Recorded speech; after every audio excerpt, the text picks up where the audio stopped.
চ্যাম্পিয়নরা ফিরল চ্যাম্পিয়নদের মতো করে। ফুললি ডমিনেট জয় কিন্তু পেল কেকেআর।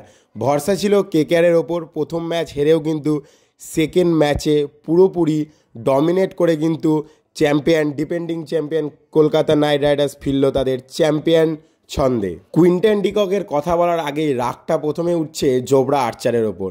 তিনি কেন ওই লাস্টে হোয়াইট বলটা করতে গেলেন? বলগুলো না করলেই দুটো রান থাকলে একটা 4 বা 6 হাঁকিয়ে কিন্তু কুইন্টন ডিকক কলকাতা নাইট রাইডার্সের 4তম ব্যাটসম্যান হয়ে যেতেন যিনি 100 করতেন, কিন্তু সেটা আর হলো না। কারণ কলকাতা নাইট রাইডার্সের 3 জনই 100 করেছেন, ব্রেন্ডন ম্যাকালাম, ভেঙ্কটেশ আয়ার এবং সুনীল নারিন। 4 নম্বর কুইন্টন ডিকক হতে পারতো। ঠিক আছে, আমরা অন্য কোনো ম্যাচে হয়তো কুইন্টন ডিকককে আবারও 100 করতে দেখব। প্রথমেই পিচ ফ্যাক্টর করবে।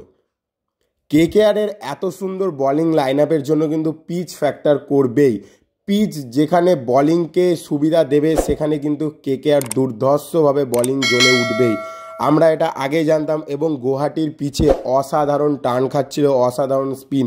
আমরা দেখেছি মোয়েন আলীর মতন বোলার, যদি সুনীল নারিন তাও তো কালকে বাদ ছিল, তিনি থাকলে তো 151 মনে হয় না হতো রাজস্থানের। তো সেখানে কিন্তু মোয়েন আলী এবং বরুণ চক্রবর্তী অসাধারণ বোলিং করেছেন। বৈভব অরোরা দারুণ কামব্যাক করেছেন। রাজস্থান আগের দিন ম্যাচ হারলেও তারা কিন্তু 242 রান করেছিল চেস করতে গিয়ে। সেখানে গুয়াহাটির পিচে কিন্তু 151 রানে কিন্তু রাজস্থানকে সম্পূর্ণভাবে আটকে দিয়েছিল কলকাতা নাইট রাইডার্স।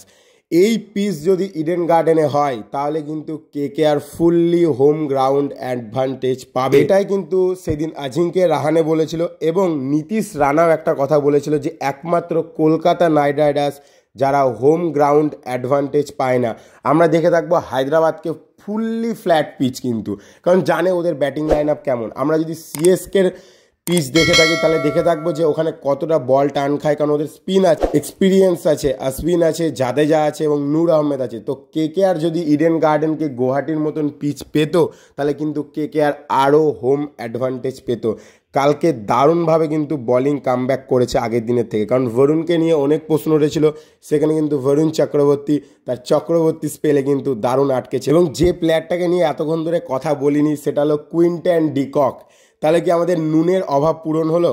মানে সল্টের অভাব কি পূরণ করতে পারলো কুইন্টন ডিকক? অবশ্যই দারুণ একটা ইনিংস খেলেছেন এবং জোবরা আর্চার যদি হোয়াইট বলটা না করতেন কুইন্টন ডিকক কিন্তু 117 রান কিন্তু করে নিতেন।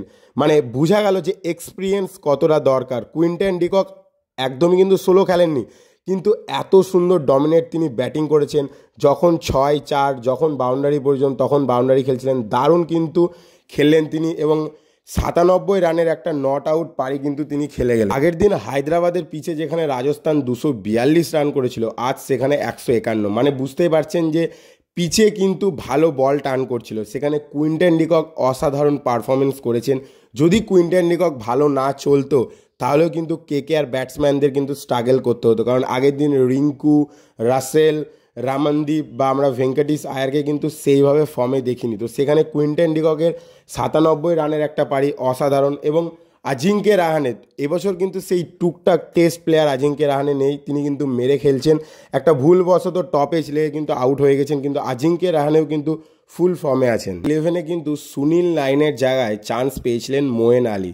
দারুণ দুর্ধর্ষ কিন্তু বোলিং করেছেন এবং বলের দারুণ টার্ন হয়েছিল, কিন্তু তার ওপেনিং আসার ডিসিশনটা যে কে নিয়েছিল বুঝতে পারলাম না। কারণ আমার মনে হয় ওখানে রঘুবংশী ছিল, আজিঙ্কে রাহানে আসতে পারতেন, ভেঙ্কটেশ আয়ার ওপেন করেছে, কিন্তু সেখানে মোয়েন আলীকে ওপেন পাঠানোর এই ব্যাপারটা ঠিক মাথায় এলো না। বাকি কিন্তু মোয়েন আলীও কিন্তু দারুণ জায়গাটা পূরণ করেছেন সুনীল নারিনের। তো নেক্সট ম্যাচে কি আমরা মোয়েন আলীকে দেখতে পাবো, না সুনীল নারিন ব্যাক করলে মোয়েন আলী বাদ পড়ে যাবে? এখানে আমার প্রশ্ন আসছে রাসেলকে নিয়ে, কারণ রাসেল বোলিং আসছে না, ফিটনেস কিন্তু অতটাও মনে হচ্ছে না। হয়তো ভালো খেলবেন, কারণ আমরা সবাই জানি রাসেল কেকেআরের হয়ে কত ম্যাচ জিতিয়েছেন একা হাতে।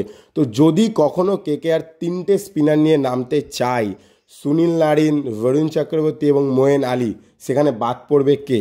কারণ Quinton de Kock as a permanent fast bowler একটা বিদেশি খেলবেই, সুনীল নারিন খেলছে, তো সেখানে হয়তো রাসেলের জায়গায় মোয়েন আলী খেলতে পারে। এটা প্রশ্ন জাগছে, কিন্তু এটা কনফার্ম কোনো নিউজ না। কালকে ফুল কেকেআর টিম কিন্তু প্রত্যেকটা প্লেয়ার কিন্তু ফর্মে ছিল এবং বোলিং লাইন আপ আমরা যদি দেখি তাহলে বরুণ চক্রবর্তীর আমরা কামব্যাক দেখতে পারলাম ফার্স্ট ম্যাচের পর। মোয়েন আলীর দারুণ বোলিং, বৈভব অ্যারোরা, যাকে নিয়ে এত প্রশ্ন হচ্ছিল। আপনারা সঞ্জুকে বোলটা অবশ্যই দেখেছেন, দারুণ কামব্যাক। হর্ষিত রানাও 2টো উইকেট পেয়েছে।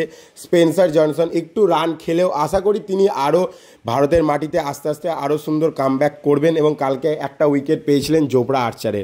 তো বোলিং লাইন আপ নিয়ে আর কোনো প্রশ্নই থাকছে না। ব্যাটিং লাইন আপেও কুইন্টন ডিকক দারুণ পারফরমেন্স করছে, আজিঙ্কে রাহানে ফর্মে আছে, অঙ্কুরিশ রঘুবংশী ফর্মে আছে, বাকি রাসেল, রিঙ্কু, র্যাম্বো আর যদি ফুললি ফর্মে চলে আসে তাহলে তো ফিনিশিংটাও দারুণ হয়ে যাবে। তো এই কেকেআর টিমকে দেখে কিন্তু এখন চ্যাম্পিয়ন কেকেআর টিম মনে হচ্ছে, কারণ আগের বছরে defending champion Kolkata night Riders তাদের সেকেন্ড ম্যাচে কিন্তু চ্যাম্পিয়নের মতন কিন্তু কামব্যাক করলো। আগের দিন পিচ নিয়ে অনেক কথা হচ্ছিল, যে আজিঙ্কে রাহানেও বলেছিল যে এই পিচে যদি হালকা বল টান খায় তাহলে কিন্তু কেকেআর সুবিধা পাবে, কারণ কেকেআর বলিং কিন্তু দুর্ধর্ষ বলিং আছে, সাথে সুনীল নারিন এবং বরুণ চক্রবর্তীর যে জুটিটা যেমন গুয়াহাটিতে কিন্তু কাজ করে গেছে, এবং গুয়াহাটিতে সুনীল নারিন থাকতো আরও কম রানের মধ্যে কিন্তু আটকে দিতে পারতো রাজস্থান রয়্যালকে। ইডেনের পিচে থেকে কিন্তু গুয়াহাটির পিচে কিন্তু কেকেআর বোলাররা দুর্ধর্ষ পারফরমেন্স দিয়েছে। বাকি নেক্সট ম্যাচে কেকেআর কেমন পারফরমেন্স করছে সেটাই দেখার বিষয়।